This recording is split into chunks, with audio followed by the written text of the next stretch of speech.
மத்தேயு எழுதிய நற்செய்தியிலிருந்து வாசகம். அக்காலத்தில் யோவான் சிறையில் இருந்த பொழுது மெசியாவின் செயல்களை பற்றி கேள்வியுற்று தம் சீடர்களை அவரிடம் அனுப்பினார். அவர்கள் மூலமாக வரவிருப்பவர் நீதாமோ அல்லது வேறொருவரை எதிர்பார்க்க வேண்டுமோ என்று கேட்டார். அதற்கு இயேசு மறுமொழியாக, நீங்கள் கேட்பவற்றையும் காண்பவற்றையும் யோவானிடம் போய் அறிவியுங்கள்.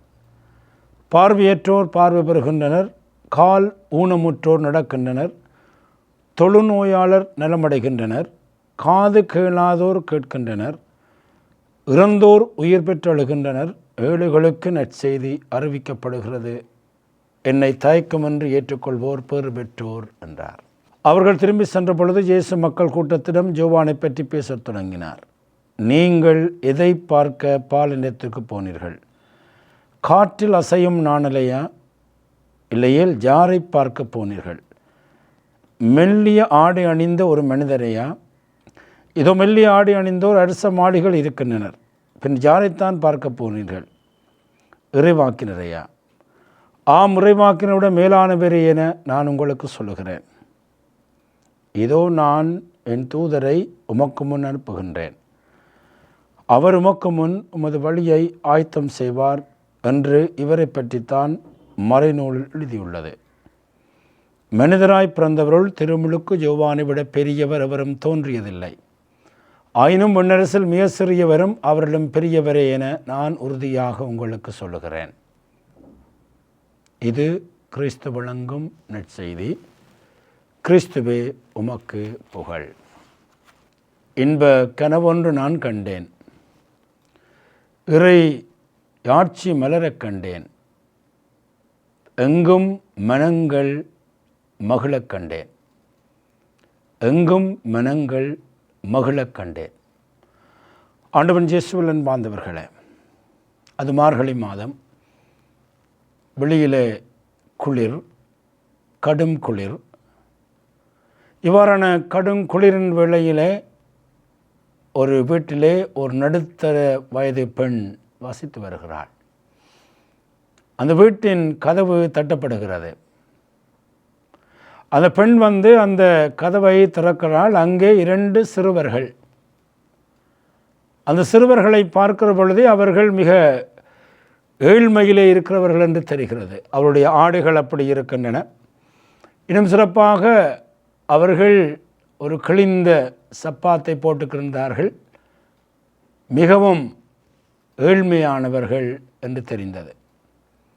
அவர்கள் அந்த பெண்மணியை பார்த்து, நாங்கள் ஒவ்வொரு வீடாக பேப்பர் சேர்க்கிறோம், அதை விற்று நாங்கள் பிழைக்கிறோம், நாங்கள் உங்களிடம் இருக்கின்ற பழைய பேப்பர்களை தர முடியுமா என்று கேட்கிறார். அப்பொழுது இந்த பெண் அந்த பிள்ளைகளை பார்த்த பொழுதே ஒரு இரக்கம். கிறிஸ்மஸ் காலங்களில் அந்த இரக்கம் இயற்கையாகவே வரும். இன்றைக்கெல்லாம் ஆயர்கள், மறை மாவட்ட குறுமுதல்வர்கள் எங்களுக்கு அழைப்பு விடுக்கிறார்கள், இந்த கிறிஸ்மஸை எளிமையாக கொண்டாடுங்கள், இந்த இடம்பெயர்ந்தவர்கள் வாழ்வடைந்தவர்களோடு உணர்வுகளை பகிருங்கள் என்ற அழைப்புகள் மீண்டும் மீண்டும் வந்து கொண்டிருக்கிறன. அப்படியான அழைப்புகள் வருகிற போது கிறிஸ்மஸ் காலத்தில் இயற்கையாகவே எங்களுக்கு அப்படியான உணர்வுகள் வரும். ஆகவே இந்த பெண் அந்த பிள்ளைகளை உள்ளே இருக்க சொல்லுகிறார். அவர்களும் அந்த கதிரையில் இருக்கிறார்கள். அந்த பெண் கேட்கிறாள், உங்களுக்கு ஒரு தேத்தனி தரவா என்று சொல்லி. அந்த பிள்ளைகளும் சரி என்று சொல்லுகிறார்கள். அப்போ இந்த பெண் போய் தேத்தனி போட்டுவிட்டு 2 கப்பிலே கொண்டு இந்த 2 பிள்ளைகளையும் கொடுத்து விட்டு அங்கே இருக்கிற எல்லா பேப்பர்களையும் தேடி எடுத்துக்கொண்டு வருகிறாள். எடுத்துக்கொண்டு கொடுக்குறாள். கொடுக்குற பொழுது அந்த பிள்ளையில் ஒரு பிள்ளை பார்த்து கேட்கிறது, நீர் ஒரு பெரும் செல்வந்தரா என்று கேட்கிறது. நீர் ஒரு பெரும் செல்வந்தரா? அப்போ இந்த பெண்மணி யோசிக்கிறாள், நான் ஒரு பெரும் செல்வந்தரா? நானும் சாதாரண பெண். என்னை வீட்டை பார்த்தாலே ஒரு சாதாரண பெண் என்று தெரியும். இங்கே இருக்கிற இதுகள் எனக்கு கொஞ்சம் காலமாக எனக்கு கவலை. என்னிடம் ஒன்றும் இல்லையே என்று நான் யோசித்து கொண்டிருக்கிறேன். எப்பொழுதும் குறைகளையே சொல்லி கொண்டிருப்பேன். என்னுடைய நிறைகளை நான் பார்த்ததில்லை. ஆகவே இந்த பிள்ளைகளே எனக்கு நீர் செல்வந்தரா என்று கேட்கிறீர் என்று கேட்டபொழுது கிண்ணச்சு கொண்டு அந்த பிள்ளைகளை பார்த்து கேட்கிறாள், நீங்கள் ஏன் என்னை செல்வந்தர் என்று சொல்லுகிறீர்கள் என்று. அப்பொழுது அந்த ஒரு பிள்ளை சொல்லுகிறது, நீங்கள் தந்த இந்த கப்பிலே அழகான பூக்கள் போட்டப்பட்டிருக்கிறது. இந்த பூ போட்ட இந்த கோப்பையிலே பால் கோப்பை தரக்கூடியவர்கள் ஒரு செல்வந்தர்கள் தான். ஆகவே தான் நீங்கள் ஒரு செல்வந்தராக இருக்க வேண்டும் என்று நாங்கள் சிந்திக்கிறோம் என்ற பொழுது அந்த நடுத்தர பெண்ணுக்கு அதிர்ச்சியாக இருக்கிறது. ஆம், நான் ஒரு செல்வந்தர் தான், எனக்கு என்ன குறை, எனக்கு ஒரு வீடு இருக்கிறது, 3 நேர சாப்பாடு இருக்கிறது, சாதாரண வசதிகள் இருக்கிறது, நான் ஒரு செல்வந்தர் தான். ஆனால் இவ்வளவு காலமும் நான் அதை நினைக்கவும் இல்லை. நான் எப்பொழுதும் குறை சொல்லி இந்த வாழ்க்கையிலே பட்ட குறைகளை பற்றி பேசி என்னுடைய வாழ்க்கையினுடைய சந்தோஷம் எல்லாவற்றையும் நான் இழந்து விட்டேன், சந்தோஷமற்றவராக வாழ்ந்து கொண்டிருக்கிறேன். இந்த பிள்ளைகள் இன்றைக்கு எனக்கு ஒரு செய்தியை தந்திருக்கிறார்கள் என்று சிந்தித்த பொழுது அந்த பிள்ளைகள் நாங்கள் போயிட்டு வருகிறோம், தேங்க்யூ என்று சொல்லிவிட்டு அவர்கள் போகிறார்கள். அப்பொழுது இந்த பெண் யோசிக்கிறாள், நான் தான் அவர்களுக்கு தேங்க்யூ சொல்ல வேண்டும். ஏனென்றால் இதுவரை காலமும் நான் இழந்திருந்த அந்த மகிழ்ச்சியை இன்று இவர்கள் எனக்கு சொல்லியிருக்கிறார்கள் என்று சொல்லி மனதுக்குள்ளே சிந்தித்து கொண்டு அங்கு பார்க்கிறாள். அந்த பிள்ளைகளுடைய கால் தடங்கள் இருக்கின்றன. அந்த கால் தடங்களை ஒரு புனித பாதங்களாக அந்த தாய் நினைக்கிறாள். ஏனென்றால் இன்றைக்கு இந்த சிறுவர்களூடாகத்தான் இயேசு என்னுடைய இல்லத்துக்குள்ளே வந்து நான் இழந்த மகிழ்ச்சியை எனக்கு மீண்டும் தந்திருக்கு போயிருக்கிறார். அந்த பாதங்கள் புனிதமான பாதங்கள் என்று அந்த பாதத்தின் அடிகளை அவள் பார்த்து கொண்டிருக்கின்றாள். ஆண்டவன் இயேசுவில் அன்பார்ந்தவர்களே, இன்றைக்கு ஞாயிற்றுக்கிழமையில் நாங்கள் மகிழ்ச்சி என்கின்ற அந்த சொல்லைத்தான் நாங்கள் சிந்திக்கிறோம். ஆகவே தொடக்கத்திலே சொன்னேன், இன்ப கனவொன்று நான் கண்டேன், இறையாட்சி மகிழ்ந்திர கண்டேன், என்றும் மனங்கள் மகிழ்ந்திர கண்டேன். இன்றைக்கு மனங்கள் மகிழ வேண்டும். ஆகவே தான் கவுடேத்தே சண்டே என்று சொல்லுவார்கள். ஆகவே இந்த திருவரேக்காத்துடைய ஆயத்த நாட்களிலே நாங்கள் ஊதா கலர் உடைய அந்த பூசை உடுப்புக்களை நாங்கள் போட்டோம். இன்றைக்கு வழமையாக ஒரு ரோஸ் கலரிலே ஒரு இந்த பூசை உடுப்பை போடுவார்கள். ஏனென்றால் முதல் 2 வாரங்களிலும் வந்த வாசகங்கள் ஒரு பயமூட்டுகின்ற வாசகங்களாக, இயேசுடைய 2ஆம் வருகையை நினைவூட்டுகின்ற வசனங்களாக, அடிமரத்தில் கோடி வைத்தாயிற்று, கனி கொடாத நற்கனிகளில் மரங்களெல்லாம் வெட்டுண்டு போடப்படும் என்ற பயங்கரமான வார்த்தைகளோடு மனமாற்றத்தை பற்றிய வாசகங்களாக இருந்தன.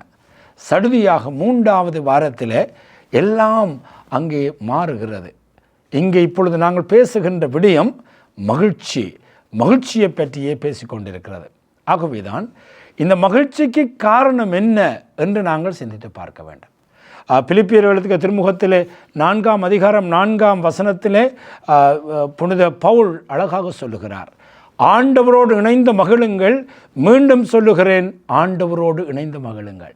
பவுல் சொல்கிறார், மகிழுங்கள். மீண்டும் சொல்லுகிறேன், மகிழுங்கள். அவர் ஒரு சிறைச்சாலையிலே இருக்கிறார், மிக கஷ்டத்தோடு இருக்கிறார். அப்படியான ஒரு சூழ்நிலையை வச்சு சொல்கிறார், நீங்கள் மகிழுங்கள். அதற்கு காரணம் ஒன்றையும் அவர் சொல்லுகிறார், ஆண்மையில் ஆண்டவர் அண்மையில் உள்ளார். இதுதான் காரணம். எங்களுடைய மகிழ்ச்சி பொருளிலோ பண்டத்திலேயோ வேலைகளிலோ எல்லாவற்றிலும் ஒன்றும் தங்கி இருப்பதல்ல. அதற்கு மேலாக எங்களுடைய மகிழ்ச்சி எங்கே தங்கி இருக்கிறார் என்றால், ஆண்டவர் எனக்கு அருகில் இருக்கிறார், ஆண்டவர் எனக்கு அண்மையில் இருக்கிறார் என்ற அந்த உணர்வு தான் எங்களுக்குள்ளே வருகிறது. இன்றைய முதல் வாசகத்தை நீங்கள் எடுத்து பார்த்தீர்கள் என்றால், எசாயா எழுதிய நூலிலிருந்து 35ஆம் அதிகாரத்திலே அவர்கள் இந்த அடிமைத்தனத்தில் இருந்த பொழுது எசாயா அவர்களுக்கு ஒரு வாக்குறுதியை கொடுக்கிறார். இந்த வாக்குறுதியில் இந்த வாசகத்தில் நீங்கள் பார்த்தீங்கன்னா மகிழ்ச்சி என்ற சொல் 8 தடவைகள் வருகிறது. பார்த்தீங்கன்னா 8 தடவை மகிழுங்கள், மகிழுங்கள், அகமகிழுங்கள், மகிழுங்கள். ஏனென்றால் ஆண்டவருடைய வருகை இருக்க போகிறது என்று எசாயா சொல்லுகிறார். அந்த மகிழ்ச்சி மனிதர்களுக்கு மாத்திரமல்ல, அந்த மகிழ்ச்சி இயற்கைக்கும். இந்த இயற்கை கூட ஆண்டவருடைய வருகையிலே மகிழுகிறது. ஏனென்றால் பால் நிலமும் பால் வெளியும் அகமகிழும், பொட்டல் நிலம் மக்களிப்படையும், லீலி போல பூத்து குலுங்கும், அது வளமாக பூத்து குலுந்தி மகிழ்ந்து பாடி களிப்படையும். அவ்வளோ அழகான ஒரு கவிதை நயம் கொண்ட ஒரு வார்த்தைகளை சொல்கிறார். மனுஷர்கள் மாத்திரமல்ல, இந்த இயேசுடைய வருகையினாலே இயற்கை கூட எப்பொழுது மகிழ்ந்து கொண்டே இருக்கும். அது மாத்திரமல்ல, அப்பொழுது பார்வையற்றோரின் கண்கள் பார்க்கும், காது கேளாரின் செவிகள் கேட்கும், அப்பொழுது கால் ஊனமுற்றோர் மான் போல் துள்ளி கொளிப்பர், வாய் பேசாதோர் மகிழ்ந்து பாடுவர். அன்பார்ந்தவர்களே, அந்த நாள் ஒரு மகிழ்ச்சியின் நாள். ஆண்டவருடைய வருகையினுடைய அந்த நாள் ஒரு மகிழ்ச்சியுடைய நாளாக இருக்கும் என்று எதிர்காலத்தை இயேசுடைய வருகையை அவர் மிக ஆழமாக சொல்லுகின்றார். ஆகவேதான் இன்றைய நற்செய்தியிலே நாங்கள் பார்க்கிறோம், யோவான் சிறையிலே இருக்கிறார். இவ்வளவு காலம் யோவான் பாலிலத்தில் இருந்தார், தன்னை ஆயத்தப்படுத்தினார், இயேசுவை முன்னறிவித்தார். இப்பொழுது அவர் சிறையிலே அடைக்கப்பட்டிருக்கிறார். அந்த சிறையிலே இருக்கின்ற பொழுது அவருக்கு ஒரு ஐமிச்சம் ஒன்று வருகிறது. அவர் முன்னறிவித்த இயேசு வந்து விட்டாரா இல்லையா? அப்பொழுது என்னுடைய சீடர்கள் வருகிற பொழுது அவர் சொல்லுகிறார், நீங்கள் போய் இயேசுவிடம் கேளுங்கள், வரவிருப்பவர் நீர்தாமோ அல்லது வேறொருவரை எதிர்பார்க்க வேண்டுமோ? அன்பார்ந்தவர்களே, இதை புரிந்து கொள்வது கடினம். இந்த வேளையிலே இயேசுவை முன்னறிவித்து இயேசுவை பற்றியெல்லாம் அறிவித்து இயேசு வருவார் என்று சொன்ன அந்த யோவானுக்கு ஒரு ஐமிச்சம் வருகிறது. காரணம் என்னவென்றால், யோவான் அறிவித்த இயேசு வேறு, அங்கு வந்த இயேசு வேறு. யோவான் அறிவித்த இயேசு என்ன மாதிரி என்றால், கடினமாக இருப்பார், நீதி தீர்வை கொடுப்பார், இங்கு மக்களை தண்டிப்பார் என்கிற ஒரு கடினமான துணையிலே அவர் போதித்தார். ஆனால் இயேசு வந்த பொழுது அவர் இரக்கத்தோடு இருந்தார், அன்போடு இருந்தார், பாவிகளோடு இருந்தார். ஆகவே அவரால் புரிந்து கொள்ளவில்லை, அவருக்குள்ளே ஒரு இருள். இதைத்தான் சொல்லுவார்கள் dark night of the soul என்று சொல்லுவார்கள். எவ்வளவுதான் நாங்கள் ஆண்டவருக்குள்ளே போகிற பொழுது கூட ஒரு கட்டத்திலே ஆண்டவர் இருக்கிறாரா என்ற கேள்வி கூட எங்களை பார்த்து கேட்க வரும். சிலுவை அருளப்பர் இதைத்தான் சொல்லுகிறார். அன்னை தெரேசாள் 50 வருடங்களாக இந்த இருளை தன்னுடைய வாழ்க்கையிலே அனுபவித்தாள். பலவிதமான பணிகளை செய்து கொண்டிருந்தால், ஆனால் அவளுக்குள்ள ஒரு கேள்வி, ஆண்டவர் என்னை விட்டு விட்டார், எனக்குள்ளே ஒரு வறுமை, ஆண்டவர் இருக்கிறாரா என்ற பல கேள்விகளை அவர் கேட்ட பொழுது பல கடிதங்களை எழுதி கொண்டிருக்கிறார். அப்படியான நிலையிலே தான் இன்றைக்கு யோவான் இயேசுவை அறிவித்து அவரை ஆயத்தப்படுத்திய பிற்பாடு அவருக்குள்ளே ஒரு அமிச்சம் வருகிற பொழுது தன்னுடைய சீடர்களை அங்கே அனுப்புகிறார். அப்பொழுது இயேசு சொல்லவில்லை, நான் தான் என்று போய் சொல்லுங்கள் என்று சொல்லவில்லை. நான் தான் இயேசு, யோவான் அறிவித்தவர், போய் சொல்லுங்கள், வந்துவிட்டேன் என்று சொல்லுங்கள் என்று சொல்லவில்லை. அவர் சொல்கிறார், நீங்கள் கண்டதையும் கேட்டதையும் போய் அறிவியுங்கள்.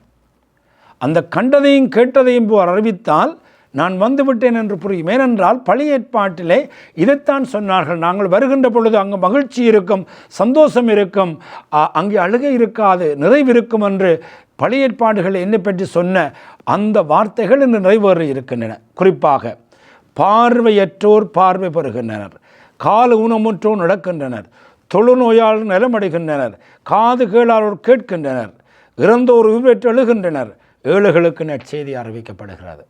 ஐசாயா சொல்லுகிறார், இசையா சொல்லுகிறார், பார்வையற்றோர் பார்வை பெறுவர், கால் ஊனமுற்றோர் நடப்பர், தொழுநோயாளர் நலமடைவர், காதுகளால் கேட்பர் என்று எதிர்காலத்திலே சொல்லப்பட்ட விடயங்கள் இப்பொழுது நிகழ்காலத்தில் நடைபெற்று கொண்டிருக்கின்றன. ஆகவேதான் இதை போய் சொன்னால் அவருக்கு தெரியும், இசையா இறைவாக்கினர் என்னை பற்றி எப்படி அறிவித்திருக்கிறார், அந்த காலம் எப்படி இருக்கும், அது இப்பொழுது நடைபெற்று கொண்டிருக்கிறது. ஆகவேதான் இந்த இயேசு வந்துவிட்டார் என்பதை அவர்கள் புரிந்து கொள்வார்கள் என்று இன்றைய நற்செய்தியிலே அழகாக இயேசு சொல்லுகின்றார். அன்பார்ந்தவர்களே, நாங்கள் ஆண்டவருக்கு அருகிலே வந்துவிட்டோம். ஆண்டவர் எங்களுக்கு அருகிலே வந்து கொண்டிருக்கிறார். அப்படி என்றால் இந்த கடைசி கட்டத்தில் என்ன செய்ய வேண்டும் என்பதைத்தான் 2ஆம் வாசகத்திலே புனித பவுல், புனித யாக்கோபு எழுதுகிறார். பொறுமையோடு நீங்கள் ஆயத்தப்படுத்துங்கள், பொறுமையோடு காத்திருங்கள். ஆண்டவர் வந்து கொண்டிருக்கிறார், மிக அருகிலே வந்து கொண்டிருக்கிறார், ஆண்டவர் அருகிலே இருக்கிறார். எப்படி நாங்கள் பொறுமையோடு காத்துக்கொள்ள வேண்டும் என்றால், பயிரிடுபவரை பாருங்கள், அவர் நிலத்தில் நல்ல விளைச்சலை எதிர்பார்த்து முன்மாதிரியும் பின்மாரியும் புளியும் அளவும் பொறுமையோடு காத்திருக்கிறார். ஆகவே பயிரிடுபவர் பயிரை போட்டு காத்து கொண்டே இருப்பார், விவசாயிகள் காத்து கொண்டே இருப்பார்கள். அதே போலதான் நாங்களும் ஆண்டவருடைய வருகைக்காக காத்து கொண்டிருக்க வேண்டும். அவ்வாறு காத்து கொண்டிருக்கிற பொழுது ஆண்டவரை நாங்கள் சந்திப்போம். அவ்வாறு சந்திக்கிற பொழுது அந்த மகிழ்ச்சி எங்களிடம் வரும் என்று சொல்லுகிறார். இறுதியாக அன்பார்ந்தவர்களே, புனித பிரான்சிஸ்கு அசிசியாருடைய வாழ்க்கையிலே ஒரு அழகான சம்பவம். இந்த மகிழ்ச்சி என்றால் என்ன? இன்றைக்கு இந்த கௌடேத்தே சண்டையிலே மகிழ்ச்சி மகிழ்ச்சி என்று நாங்கள் சொல்லுகிறோம். எங்களுக்கு விடவா தெரியும், மகிழ்ச்சி இந்த உலக பொருட்களிலேயோ இந்த உலக ஆட்களிலேயோ நடைபெறுகின்ற நிகழ்வுகளிலோ இல்லை. எங்களுடைய வாழ்க்கையிலே மகிழ்ச்சி என்பது ஆண்டவர் எனக்குள்ளே இருக்கிறார், ஆண்டவர் எனக்கு அருகிலே இருக்கிறார், இம்மானுவேல் என்றால் கடவுள் நம்மோடு என்கின்ற அந்த உணர்விலே தான் இந்த மகிழ்ச்சி ஆரம்பமாகிறது. புனித பிரான்சிஸ்கு அசிசியாருடைய வாழ்வு இது எடுத்து காட்டுகிறது. ஒரு முறை அவர் வெளியிலே போதிக்கப் போகிறார். அவரோடு அவருடைய சகோதரர் பிரதர் லியோ போகிறார். அப்படியெல்லாம் போதித்த பிற்பாடு அவர்கள் தங்களுடைய மடாலயத்தை நோக்கி வருகிறார்கள். அப்பொழுது காற்று கூர்மையாக வீசுகிறது. அவருடைய ஆடைகள் எல்லாம் மெல்லி ஆடைகள். ஸோ அவர்கள் மிக துன்பப்பட்டு கொண்டு வருகிறார்கள். அங்கே உடல் ஆன்மா எல்லாம் அவர்கள் சோர்ந்து விட்டது. இப்படியா வந்து கொண்டிருக்கிற பொழுது லியோ கேட்கிறார், மகிழ்ச்சி என்றால் என்ன என்று எங்களுக்கு சொல்லுங்கள் என்று சொல்லி அவர் கேட்கிறார். மகிழ்ச்சி என்றால் என்ன? உடனே அவர் சொல்கிறார், நாங்கள் இப்போ களைச்சு போய் எல்லாம் சோர்ந்து மடாலயத்தை போய் தட்டுகிற பொழுது அங்கு உள்ளே வருகிறவர்கள் எங்களை பார்த்து எங்களை பிச்சைக்காரர்கள் திட்டி இந்த இரவிலேயே எங்களை வெளியிலே போய் தங்குங்கள் என்று துரத்தினாலும் அந்த நிலைமையை அமைதியுடன் ஏற்றுக்கொண்டால் அதுதான் மகிழ்ச்சி என்று சொல்கிறார். அதாவது நாங்கள் சரியாக கஷ்டப்பட்டு களைச்சி போய் எப்போ போய் சாப்பிடுவோம், முழுக்க போய் இருப்போம், போய் படுப்போம், சாப்பிட்டு படுப்போம் என்று சொல்லி போகிற பொழுது அங்கே அவர்கள் சொல்கிறார்கள், உங்களுக்கு எங்களுக்கு தெரியாது, நீங்கள் பிச்சைக்காரர், போய் வாங்க கொண்டு எங்களை துரத்துகிறார்கள், அப்பொழுது உன்னால் மகிழ்ச்சியால் இருக்க முடியுமா என்று கேட்கிறார். அப்பொழுது லியோ கேட்கிறார், எப்படி இருக்க முடியும்? ஏனென்றால் இங்கே எப்படி இருக்க முடியும்? இங்கே நிராகரிப்பு இருக்கிறது, அவமதிப்பு இருக்கிறது, குளிர் இருக்கிறது, அவர்கள் எங்களை துரத்துகிறார்கள், எப்படி நாங்கள் சந்தோஷமாக இருக்க முடியும் என்று சொல்லுகிற பொழுது பிரான்சிஸ் அசிசியார் மிக அழகாக சொல்லுகிறார், சந்தோஷம் நமக்கு நடப்பதிலிருந்து வருவதில்லை. எங்கு சென்றாலும் எதை செய்தாலும் கடவுளன் நம்முடன் இருக்கிறார் என்பதிலிருந்தான் வருகிறது. கிறிஸ்து நம்முடன் இருந்தால் எந்த சூழலிலும் எங்களால் அந்த வேளையிலே மகிழ்வாக மாற முடியும். ஏனென்றால் எந்த சூழ்நிலையும் கிறிஸ்துவிடமிருந்து எங்களை பிரிக்க முடியாது என்று சொல்லுகிறார். ஆகவே நண்பாந்தர்களே, இன்றைக்கு நாங்கள் ஆழமாக யோசிக்க வேண்டும். இது ஒரு மகிழ்ச்சியின் ஞாயிறு. இது ஞாயிற்றுக்கிழமையில மகிழ்ச்சியாக எப்படி இருக்க முடியும் என்று நாங்கள் சிந்திக்கிற பொழுது ஒவ்வொரு நாளும் காலையிலும் மாலையிலும் ஆண்டவர் என்னோடு இருக்கிறார், இயேசு என்னோடு இருக்கிறார் என்றதை நாங்கள் திரும்ப திரும்ப எங்களுக்கு சொல்ல வேண்டும். அன்னை தெரேசாவுடைய வாழ்க்கையிலும் நாங்கள் பார்க்கிறோம், எந்த வேளையிலும் அவர் மகிழ்ச்சியாக இருந்தார். 50 வருடங்கள் அவர் ஒரு இருண்ட காலத்தை அவர் அனுபவித்தார், dark night of the soul. அந்த 20-50 ஆண்டுகளே அப்படி இருந்தாலும் அவர் தன்னுடைய வாழ்க்கையிலே மகிழ்வோடு பணியை செய்தார். அவர் ஒரு முறை ஒரு அருள் சகோதரி சொல்லுகிறார், மகிழ்ச்சி தான் என்னுடைய செபம், மகிழ்ச்சி தான் என்னுடைய பலம், மகிழ்ச்சி தான் என்னுடைய கடவுள். மகிழ்வோடு இருக்கிற பொழுது நான் கடவுள் என்னோடு இருக்கிறார் என்பதன் அடையாளம் என்று சொல்லுகிறார். ஆகவே அன்பார்ந்தவர்களே, இந்த கௌடேத்தே சண்டையிலே மகிழ்ச்சியின் ஞாயிறிலே நாங்கள் யோசித்து பார்ப்போம், நாங்கள் மகிழ்ச்சியை தொலைத்து விட்டோமா அல்லது மகிழ்ச்சியை எல்லா இடம் தேடிக்கொண்டிருக்கிறோமா? ஆண்டவர் எங்களை எவ்வளவோ ஆசீர்வதித்தும் நாங்கள் இருக்கிற சிற குறைகளை திரும்ப திரும்ப பேசி, கடந்த காலத்தினுடைய குறைகளை பேசி, நிகழ்காலத்தினுடைய குறைகளை பேசி, எதிர்காலத்தை பற்றி திரும்ப திரும்ப திரும்ப கதைச்சு நாங்கள் இன்று சந்தோஷமாக இருக்கிறோமா அல்லது மகிழ்ச்சியை தொலைத்து விட்டோமா? கடந்தது கடந்த காலம், நிகழ்காலம் கையில் இருக்கிறது. இந்த காலத்திலே கடவுள் நம்மோடு இருக்கிறார். ஆகவே அடுத்த ஞாயிற்றுக்கிழமை சொல்லப் போகிறது, ஒரு குழந்தை பிறக்கும், அதனுடைய பெயர் இம்மானுவல். இம்மானுவல் என்றால் கடவுள் நம்மோடு. இந்த வார்த்தைகளை மீண்டும் மீண்டும் சொல்லுவோம், இம்மானுவல், கடவுள் நம்மோடு. கடவுள் நம்மோடு இருக்கிற பொழுது எந்த சூழ்நிலைகளும் எந்த நிகழ்வுகளும் எங்களுடைய சந்தோஷத்தை பறிக்க முடியாது. ஏனென்றால் ஆண்டவர் அண்மையில் இருக்கிறார்.